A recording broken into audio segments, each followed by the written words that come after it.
So let's kick it off by talking about what is the metaverse. And for those of you that have worked in it, you know that it's a virtual 3D immersive environment. So what does virtual mean? Well, virtual means that it's not physically existing as such, but it's made by software to appear so. 3D means 3-dimension, and immersive means you're inside the environment. So you're actually going inside an environment created by software in 3 dimensions. It's quite special, where you can now begin to explore virtual worlds. You can communicate and meet with other people. You can attend, and this is important for your industry, meetings and events such as pre-death visits, transition ceremonial services, afterlife events, and more. And all that is also to be creative, learn, and have fun. So we have this metaverse, and now there's 3 kind of ways you can access it.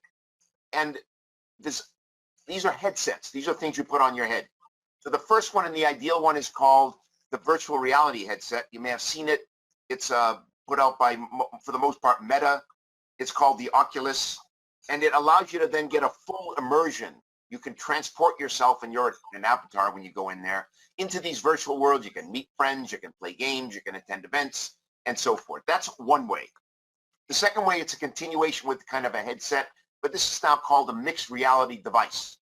And this one superimposes virtual reality, that is the 3D, onto a real world setting. So here, if you haven't seen it, you can be sitting in your living room, you have a fish tank, but now you're entering the ocean, and you watch the fish from the ocean swim through your fish tank.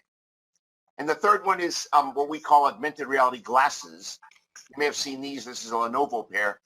This is quite interesting. You walk down the street, you see a building, and then what comes up is the superimposing of the history or information about that building. You know, and I put down like structure, dimensions, age, and so forth. So it's just an ability to put, again, reality and virtual world. Okay, that's the 3 headsets. And then we also can use good old personal computers and laptops, smartphones and tablets, as well as game consoles. Now, the only challenge here is they're not in 3D.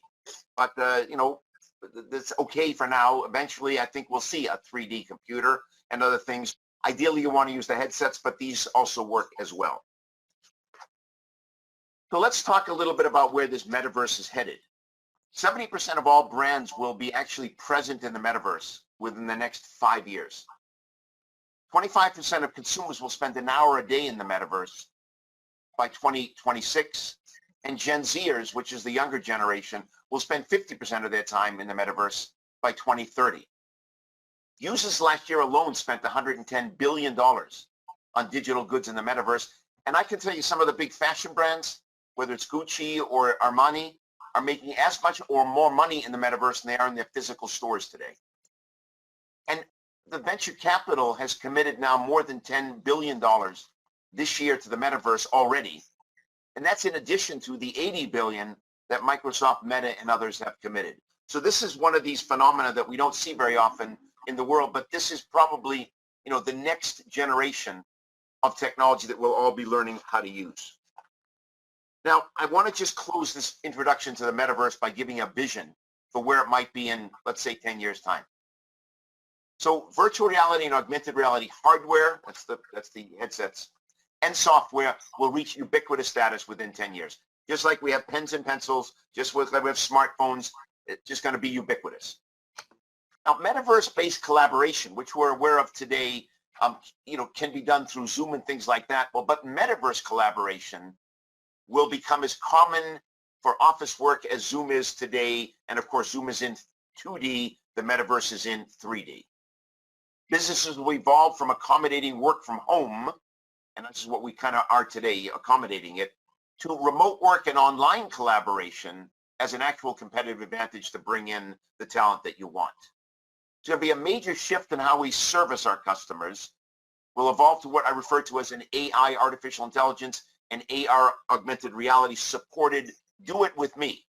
So that's the ability now to get online with somebody and they can walk you through wherever you are. You put glasses on, they put glasses on, and help you actually solve the problem. We'll also see that these things called cryptocurrencies, which may not be a popular word today, but they'll come back and stabilize.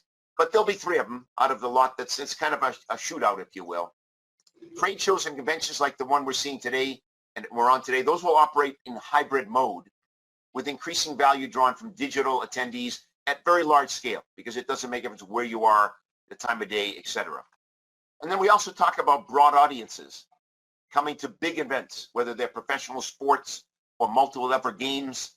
But this now is the ability to really bring together people, and you can then promote and advertise uniquely and personalized messages to those individuals. And last, even if you're a small and medium-sized business, it would be my humble observation that you really need to plan for virtual reality and augmented reality tech-based experiences as a part of how you go to market and what you offer in the future.